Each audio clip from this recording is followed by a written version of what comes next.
있습니다.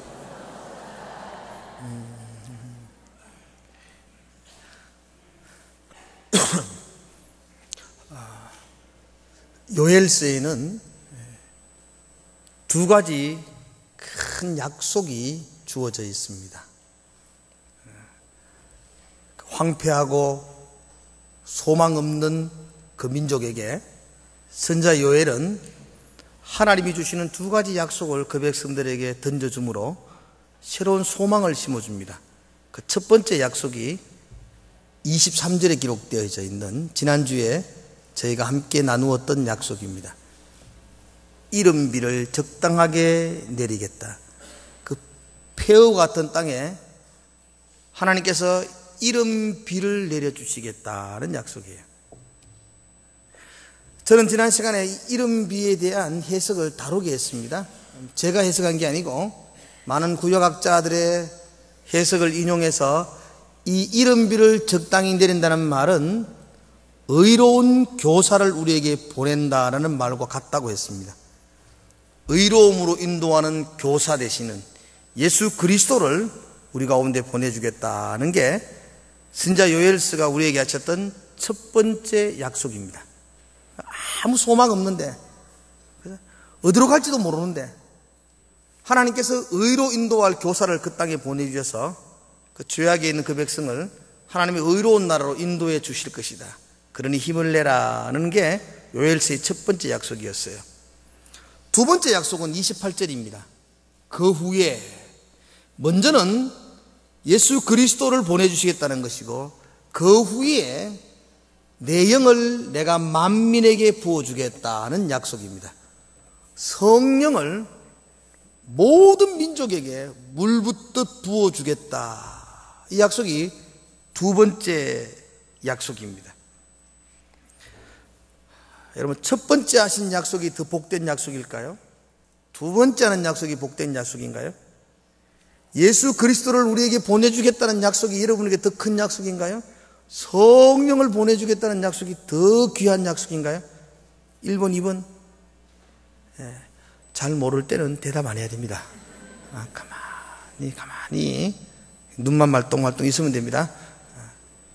물론 예수께서 우리에게 오셔서 우리를 의로 인도하시는 것은 굉장히 귀한 약속입니다. 그러나 성령을 부어주셔서 날마다 우리를 새롭게 하신다는 약속은 이보다 100배나 더 귀한 약속이에요. 축복입니다. 예수님과 늘 3년 6개월 동안 동거동락했던 베드로가 복된 사람일까요? 아니면 성령과 함께하는 여러분들이 복된 사람인가요? 우리가 복된 사람입니다. 그래서 예수님도 요한복음 16장에 내가 너희에게서 떠나는 것이 너희에게 복되다. 내가 가면 보혜사 성령께서 오신다 그랬어요. 그러니까 성령과 함께하는, 성령이 만민에게 부어주는 것이 우리 인생으로서는 말로 형용할 수 없는 축복입니다.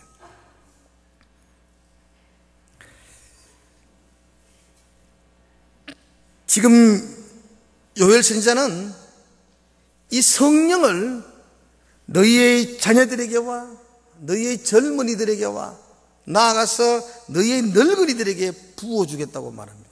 심지어는 남종과 여종에게도 부어주겠다고 말씀하세요. 이것은 당시 유대인들에게 있어서는 아주 혁명과 같은 메시지입니다. 그들에게 있어서 성령이 이방인들까지 만민에게 부어진다는 것은 상상도 할 수 없는 일이었습니다. 이해도 안 되는 일이었고, 지금도 유대인들은 성령이 만민에게 부어준다는 이 말씀을 이해할 수가 없습니다. 이건 인생 가운데는 놀라운 축복이고 놀라운 은혜라고 말할 수 있습니다. 여러분, 사진 한 장을 들고 그 사람의 됨됨이를 다 평가할 수 없습니다. 사진으로 사람을 알고 보는 것은 한계가 있습니다. 특별히 요즘은 사진을 마음대로 고칠 수가 있습니다. 컴퓨터로 찍어가지고 턱도 좀 깎고 코도 좀 세우고, 그래서 실물을 보는 거하고는 엄청 차이가 납니다. 깜짝 놀랍니다. 구별이 안 갑니다. 너무. 젊은이들은 그것을 뽀샵한다 뭐 이렇게 말하는데, 이건 완전히 변장하는 것과 더 새로운 사람으로 창조를 시키는 것 같아요. 또한 사진으로서는 그 사람의 인격과 성품에 대해서는 우리가 전혀 알 수가 없습니다. 100번 사진을 보는 것보다는 한번 만나서 이런저런 얘기를 나누어 보는 것이 그 사람에 대해서 더 깊이 알 수 있는 방법입니다. 하나님에 대해서도 이와 같습니다. 구약의 사람들은 딸랑 사진 하나 들고 신앙생활하며 하나님을 믿는 것과 같습니다. 물론 몇몇 선지자에게는 성령이 부어주셔서 하나님의 뜻을 알게도 하고 하나님의 음성을 듣기도 했습니다. 그러나 그것은 일시적인 것이었어요. 성령이 항상 기름 부어지는 것이 아니었고요, 일시적으로 성령이 임재하셨고, 또 어떨 때는 성령께서 한참 동안 침묵하셨습니다. 때로는 성령께서 그 민족 가운데 400년 동안이나 잠잠했던 경험도 있습니다. 그럴 때에는 온 민족 자체가 어디로 가야 할지를 모르는 우왕좌왕할 수밖에 없습니다. 그런데 신약시대에 오면 하나님의 성령이 항상 너희 가운데에 머물겠다고 말씀합니다. 내가 모든 사람에게, 만민에게 성령을 부어주겠다고 약속하고 있습니다. 여러분들은 실감하지 못하지만 이것보다 더 큰 인생의 축복은 없습니다. 이걸 실감하면 그 인생은 정말 복된 인생입니다. 우리는 무슨 인생의 축복이 큰 재물을 모아야 되고 자식들이 번듯하게 자라나야 되고 남부럽지 않는 일가를 이루는 것을 인생의 대박이라고 생각하는데, 성경은 그렇게 말하지 않아요. 이 땅에 살다 보면 부자가 될 수도 있고, 어쩌다가 보면은 자식들이 잘 될 수도 있고, 뭐 그건 어떻게 그래 될 수도 있고 안 될 수도 있는 거예요. 인생의 가장 큰 축복은 성령께서 우리와 함께 하는 것이고, 그 성령께서 우리에게 날마다 임재하는 것이며, 그 성령의 임재를 날마다 경험하는 것이며, 그 성령의 임재 가운데 날마다 살아가는 것, 이것이 우리 인생의 가장 큰 축복인 줄로 믿습니다. 왜냐하면 성령이 부어지면 회복의 역사가 일어납니다. 성령이 부어지면 부흥이 일어납니다. 성령이 부어지면 침체되고 실패 가운데 있던 영혼들이 승리의 함성을 외치기 시작합니다. 이거보다 더 큰 축복이 어디 있습니까? 돈이 부어지면 행복할 수는 있겠죠. 기분은 좋을 수 있지만 그 기분은 오래 가지 않는다는 걸 아셔야 됩니다. 어떤 일들이 잘 이루어지면 잠시 기쁠 수 있는데 그 기쁨은 영원하지 않습니다. 성령이 부어지는 기쁨은 우리에게 온전한 회복이 일어나며 새 힘이 우리 가운데 주어집니다. 그러기에 이 성령을 부어주시겠다는 이 약속이 혁명과도 같은 아주 굉장한 약속입니다. 축복된 약속입니다. 오늘 이 약속이 여러분들에게도 축복으로 임하시기를 축원합니다. 오늘 제가 이 말씀을 중심으로 세 가지를 말씀을 드리려고 합니다. 첫 번째, 제가 여러분과 함께 나눌 것은 성령이 부어준다는 이 약속은 언제 이루어지는가 하는 부분입니다. 언제 이루어지죠? 28절은 이렇게 말합니다. 그 후에 내가 내 영을 만민에게 부어주리니. 언제 이루어진다고요? 그 후에. 문자적으로 그 후에라는 말은 이스라엘에게 예언했던 수많은 하나님의 경고의 메시지가 다 이루어진 그 후에, 메뚜기 재앙 일어난 그 후에, 가뭄과 흉년이 지난 그 후에, 북방의 오랑캐들이 그들을 침략한 그 후에, 오랜 고통의 시간이 지난 그 후에라는 의미입니다. 그리고 이 말씀대로 그들이 포로로 끌려갔다가 돌아오고 영적 암흑기 신구약 중간기 400년이 지난 후에 오순절 성령이 그들 가운데 불같이 임했습니다. 그러나 오늘 우리에게 적용해 봐도 동일하게 이 말씀은 적용되어집니다. 물론 오순절날 성령이 우리 가운데 임재하셨습니다. 이 예언은 이루어지셨습니다. 그러나 저는 성령의 임재가 우리 가운데 단회적으로 끝난다고 믿지 않습니다. 성령의 임재는 연속적인 사건인 줄로 믿습니다. 어제도 성령의 임재를 경험해야 되며, 오늘도 성령의 충만함을 우리는 받아야 하며, 내일도 성령의 충만함으로 우리는 살아야 합니다. 그러기에 이 성령의 충만함, 성령의 기름 부으심은 오순절날 부어진 것으로 끝난 것이 아니고, 지금도 동일하게 우리는 성령의 임재를 사모하며 그 기름 부으심을 기대하며 나아가야 합니다. 그런데 언제 성령의 임재가 이루어지는가? 그 후에 이루어진다는 거죠. 다른 말로 하면 많은 눈물과 고통의 시간의 끝자락에 성령의 임재가 우리 가운데 이루어집니다. 지금 당장 이루어진다는 것 아니요. 많은 눈물의 시간을 경험한 후에 성령의 임재가 우리 삶 가운데 부어진다는 겁니다. 왜 그렇게 하느냐? 왜 지금 당장 성령의 임재함이 일어난다면 우리가 기도하면 성령이 부어지고, 그러면 우리 가운데 놀라운 활력이 있을 건데, 성령의 임재는 많은 기다림의 시간이 필요합니다. 그렇게 하는 이유는 간단합니다. 성령의 임재가 너무 귀하기 때문에, 이것이 너무 귀하다는 것을 우리가 깨닫고 체험하고 느끼도록 하기 위해서입니다. 지금 내가 성령을 사모할 때에 성령의 임재가 내게 임하면 이게 내게 얼마나 귀한지를 모르는 경우가 허다합니다. 그래서 많은 눈물을 흘리도록 만들고 많은 고난의 시간을 겪도록 한 후에 성령의 기름 부음이 부어지는 것이 통상적인 예입니다.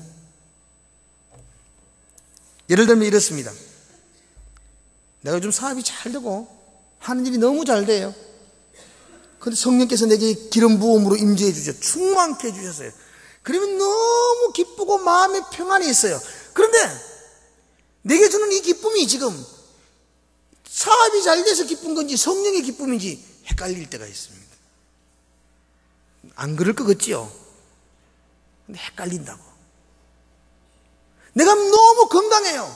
막 병 하나 없어요. 그때 성령이 부어지면요, 이게 건강해서 주는 기쁨인지 성령의 만지심의 기쁨인지가 구별이 잘 가지 않습니다. 그런데 반대로 청천벽력 같은 소식을 듣고 건강을 다 잃어버리고 난 다음에 그 마룻바닥에서 주여 주여 외치는데 하나님의 성령의 기름이 부어지면요, 이게 무엇과도 비교할 수 없는 기쁨이 됩니다. 내가 지금 아프다는 것 잊어버립니다. 성령의 기쁨이 나의 질병을 덮어버려요. 사업이 부도가 났어요. 아무것도 없어요. 그래서 하나님께 기도했는데 하나님께서 성령을 부어주시면요, 사업이 망해가지고 절망 가운데 있어야 되는데 찬송한다니까요. 그 절망의 끝자락에서 부어지는 성령을 맛볼 때에 이 성령이 얼마나 감격스러운 것인지, 이 성령의 기름 부으심이 얼마나 내게 중요한 것인지를 그때 비로소 깨닫게 됩니다. 난 다른 거 다 없어도 이것만 있으면 되겠구나. 나 다른 거 다 무너져도 이거 하나만 있으면 나는 찬송하며 살 수 있겠구나 라는 고백을 하게 되어서 성령의 기름 부으심이 이 땅의 모든 것보다도 더 소중하고 기쁜 것인지를 고백하게 됩니다. 그래서 성령의 기름 부으시면 언제나 평안하고 안일할 때 부어지는 것이 아니고, 어쩌면 어두움의 끝자락에 서 있을 때에, 절박함 가운데 있을 때에 성령이 부어지는 것을 경험하게 됩니다. 지금도 마찬가지예요, 여러분들. 지금도 여러분 가운데 견딜 수 없는 아픔이 있다고 그렇게 힘든 분이 있나요? 지금이 성령의 기름 부음의 기회입니다. 지금 부어지면 이게 내 인생의 전부였구나 하는 것을 내가 깨닫게 되는 것입니다.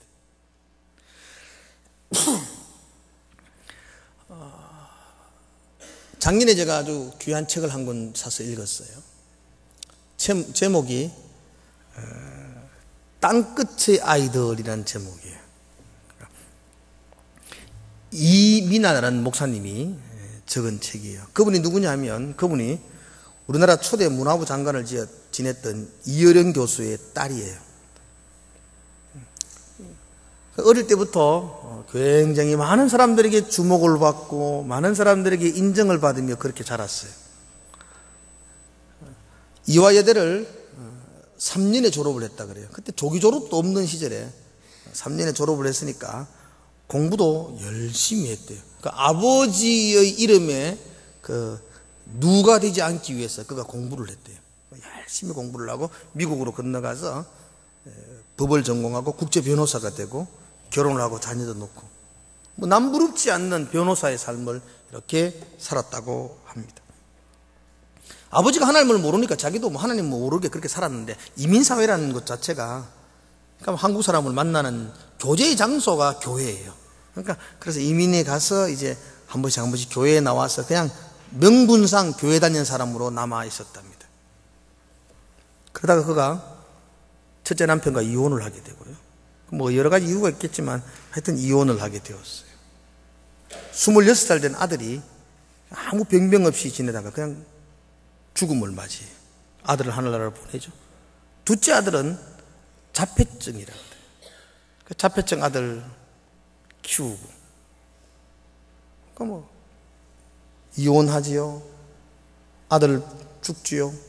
자폐증 둘째 아들 키워야 되는데 자기에게는 또 암이 발생했고, 암에 걸려서 이게 뭐 첩첩산중이에요. 근데 그런 겹쳐지는 거듭되는 고난 때문에 그가 명분상이던 그가 하나님 앞에 무릎을 꿇기 시작하고, 그때 하나님께서 말할 수 없는 성령의 기름을 부어주셨어요. 그가 하나님을 만나고 아버지를 전도하고, 그래서 아버지가 이혜령 교수가 예수 믿고 세례를 받고,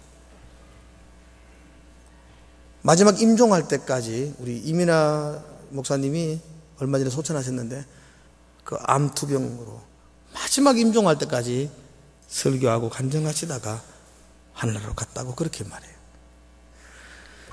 그 절망의 끝자리, 도저히 자기 힘으로 어찌할 수 없는, 다 잃어버리고 아들도 잃어버리고 자기 건강마저 다 잃어버린 그 끝자락에서 성령이 부어질 때에 그 얼굴이 천사와 같이 복음을 전하며 다녔던 것을 보게 됩니다. 여러분, 이처럼 성령의 기름 부으심은 오랜 눈물과 고통의 기다림 후에 우리에게 주어진다는 걸 기억하셔야 돼요.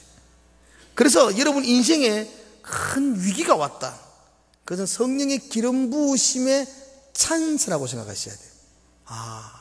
하나님께서 강력한 성령을 나에게 부어주시겠구나, 그렇게 기다리면서 기도해 보셔야 돼요. 요즘 많은 사람이 한국교회를 위기라고 말합니다. 그런데 저는 그렇게 보지 않습니다. 이 한국교회에 다시 하나님의 성령의 기름 부음이 부어줄 수 있는 그런 기회라고 생각합니다. 우리가 이 약속을 붙들고 기도하면 그 깜깜한 새벽의 끝자락에 하나님의 성령을 부어주셔서 밝은 태양이 떠오르는 기적과 감격을 우리 모두가 누리게 될 줄로 믿습니다. 그러니까 여러분 인생 가운데도 마찬가지 아니겠어요? 지금 심한 고난을 받아서 살 소망까지 끊어지고 죽을 수밖에 없는 절망의 끝자락에 서 있다면 여러분 이 성령의 기름 부음을 붙들고 기도하십시오. 이 성령께서 우리 가운데 부어주실 것이고, 그 성령이 부어지면 말할 수 없는 회복과 승리의 함성이 우리 가운데 넘치게 될 줄로 믿습니다. 성령의 기름 부으심은 고난과 기다림의 끝순간에 주어진다는 걸 기억하십시오. 두 번째, 오늘 제가 여러분에 말씀드리고 싶은 것이 있습니다. 만약 과연 성령이 이렇게 기름 부어진다면 우리에게 어떤 역사가 일어날 것인가? 성령의 기름 부음의 역사가 무엇이냐는 거죠. 28절 한번 보십시오. 다시 한 번 더 한번 봅시다. 28절 다시 한번 읽어보기를 원합니다. 같이 읽을까요? 시작. 그 후에 내가 내 영을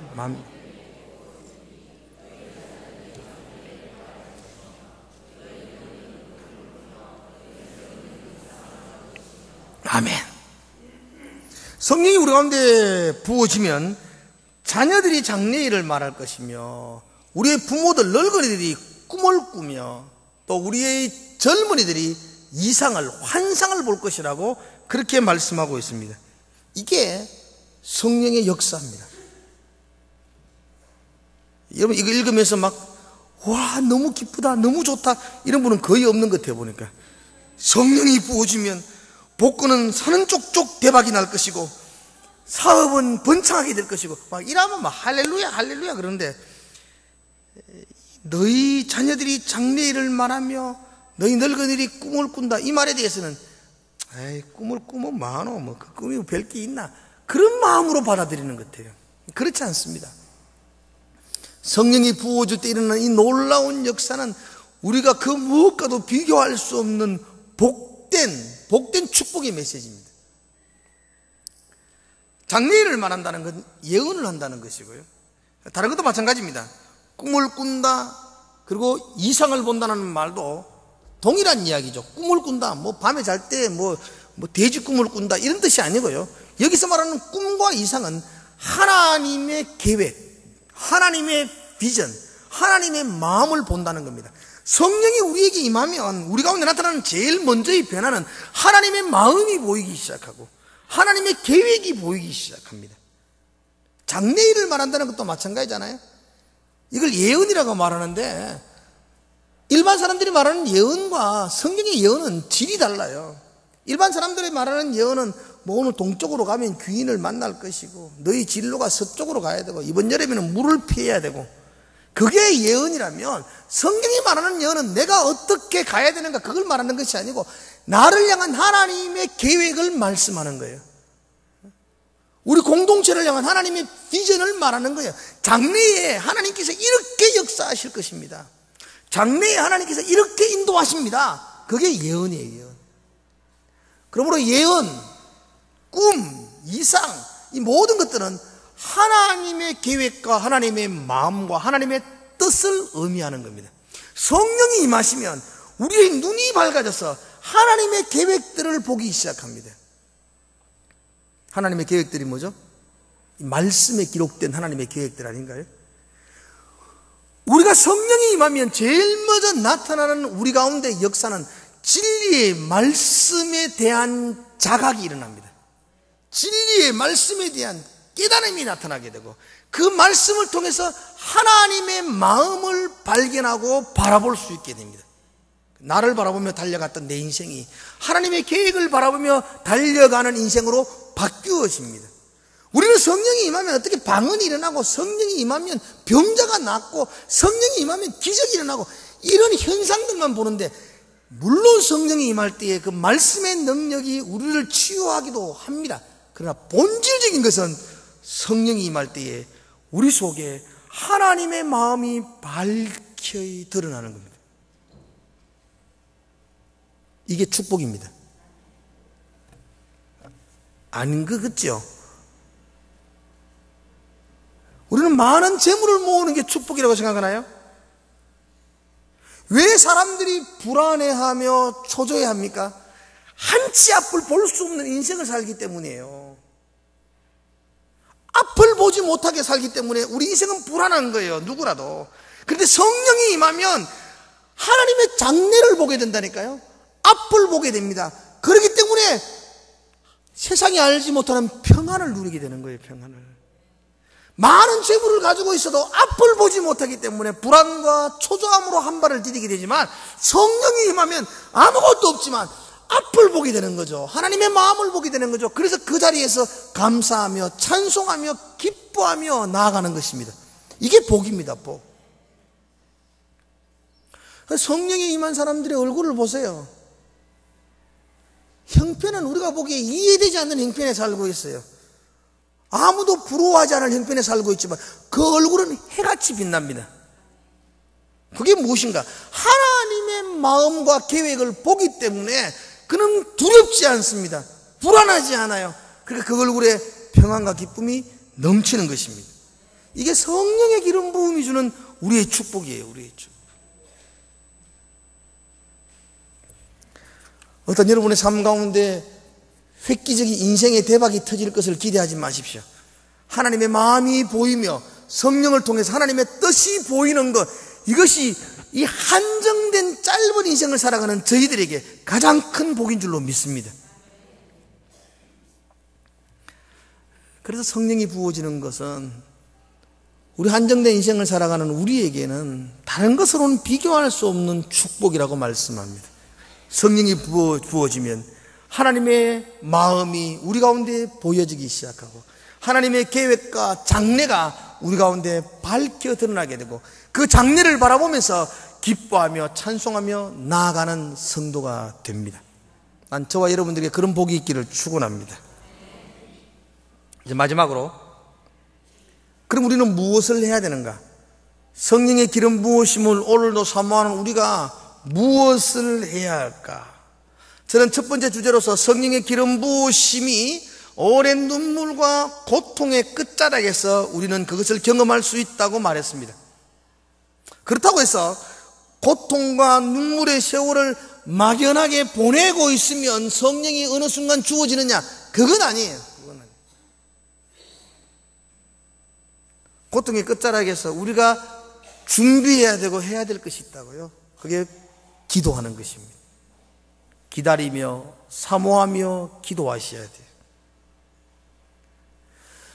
물탱구에 가득 물이 담겨 있어도 성령이 충만한 물이 그 속에 있다 할지라도 우리가 수도꼭지를 트는 준비를 하지 않으면 한 방울도 임할 수가 없습니다. 내가 만민에게 성령을 부어주겠다. 부어줄 준비를 하나님이 하셨어요. 우리는 그것을 사모하며 기다리며 기도하셔야 돼요. 그러면 성령의 은혜가 강수와 같이 우리에게 흘러 넘칠 줄로 믿습니다. 여러분, 성령의 기름 부으심을 사모하십시오. 지금 사모하셔야 됩니다.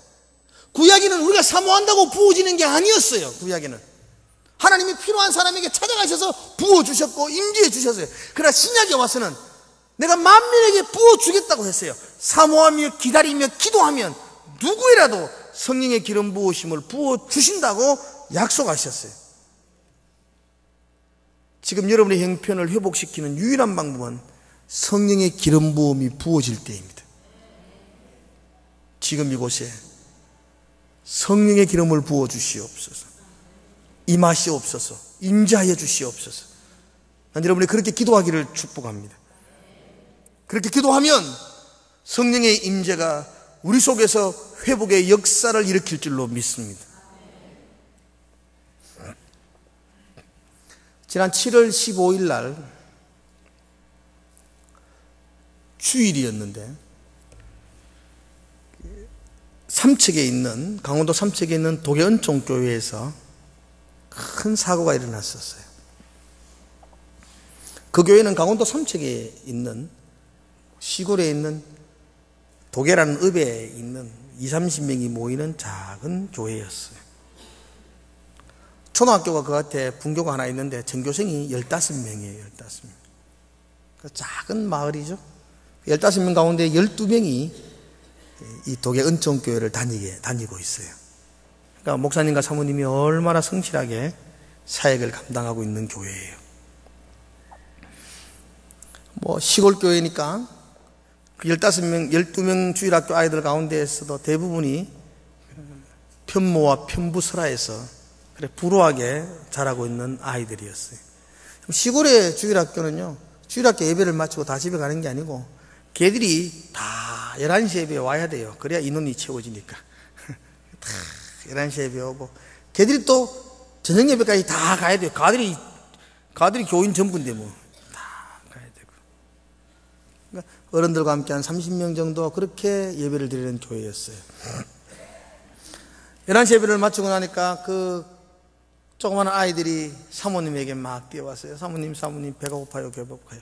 사모님이 그들에게는 선생님이고 뭐 주일학교 교사고 또 부장이기도 하고 친구이기도 하고. 그래서 사모님이 교회 주방에는 교인들이 이렇게 뭐 식사 준비하고 해야 되니까 교회 바로 옆에 빈 집이 하나 있었어요. 그 집은 이 교회가 4년 전에 구입을 해가지고 힘들고 어려운 사람을 거기서 기거하며 지내도록 했던 집이에요. 근데 그동안 한 4년 동안 사람이 살다가 바로 얼마 전에 이제 이 사람이 자립이 돼가지고 다른 곳으로 이사를 가고 비어있게 되었어요. 그래서 아이들 9명이, 사모님하고 같이 9명이 아이들 8명이죠. 8명과 사모님이 거기 가서 찐빵을 이제 같이 배가 고프니까 나눠 먹으려고 들어가 가지고 불을 켰는데 가스가 폭발한 거예요. 펑 터져. 그 4년 동안 있던 그 사람이 이사를 가면서 자기 이사 가면서 그 욕실에 순간 온수기가 있었는데 그러니까 순간 온수기를 가져가야 되잖아, 자기 거니까. 그 가스 밸브를 자르고 순간 온수기를 가져간 거예요.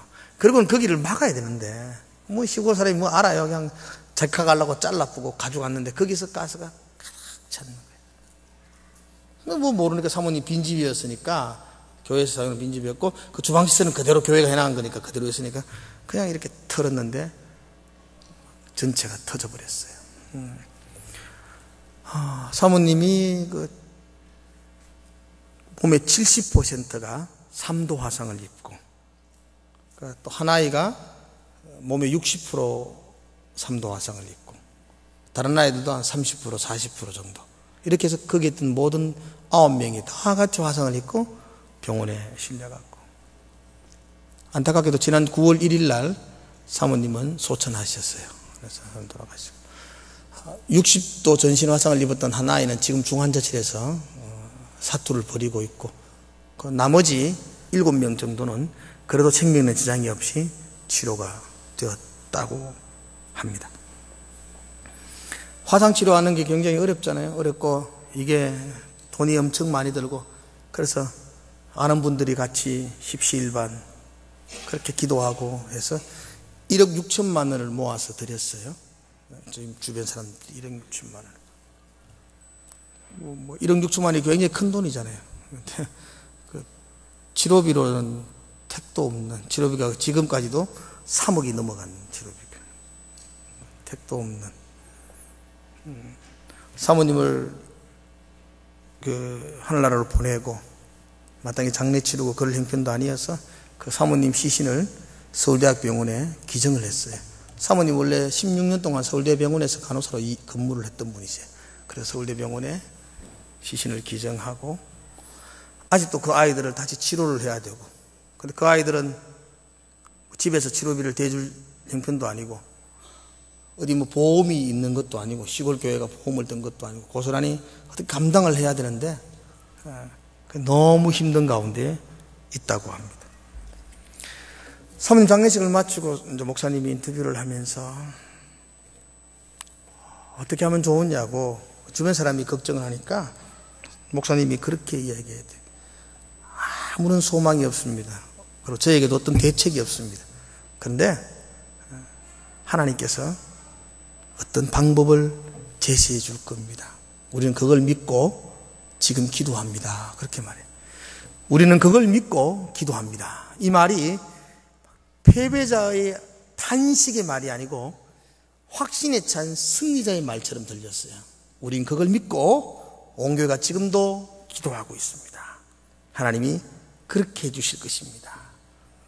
그래서 지금은 온 전국 교회가 그 도계은총교회를 돕자는 마음으로 이렇게 도움을 주고 있어요. 난 여러분들도 그런 마음이 있어서 도울 수 있는 분이 있었으면 좋겠어요. 그죠? 저는 그 목사님의 말 속에서 하나님이 어떤 대책을 세워질 것입니다. 하나님의 은혜가 임하면 됩니다. 우리는 그걸 믿고 기도합니다. 그 말이 머릿속에 떠나지가 않습니다. 지금 이 자리에서 우리가 하나님을 믿고 기도하면 성령의 기름 부으심이 우리에게 임할 줄로 믿습니다. 어떤 고난 가운데 있다 할지라도 어떤 역경 가운데 있다 할지라도 여러분들이 그걸 믿고 성령의 기름 부으심을 사모하며 기도하면 하나님의 놀라운 역사가 다른 어떤 것으로 비교할 수 없는 성령의 역사가 여러분과 저에게도 동일하게 일어날 줄로 믿습니다. 그것이 우리에게 하신 약속입니다. 성령을 만민에게 부어주리라. 지금 부어주실 것입니다. 지금 사모하고 기도하십시오. 여러분의 그 자리에서 기도하시면 하나님께서 부어주시는 은혜를 경험하게 될 것이고 그 은혜로 찬송할 때에 그게 바로 신앙의 발자취인 것입니다. 여러분들이 그렇게 기도하시고 준비하시는 여러분 되기를 축복합니다. 기도하겠습니다. 성령을 부어주시는 하나님 아버지, 내게 그 성령이 가장 소중한 것임을 내가 알게 하시고 그 성령의 부어주심을 붙들고 기도할 수 있게 하여 주시옵소서. 지금 이곳에서 이 시간에 기도하오매 하나님의 영을 부어 주시옵소서. 하나님의 성령을 부어 주시옵소서. 예수님의 이름으로 기도드리옵나이다.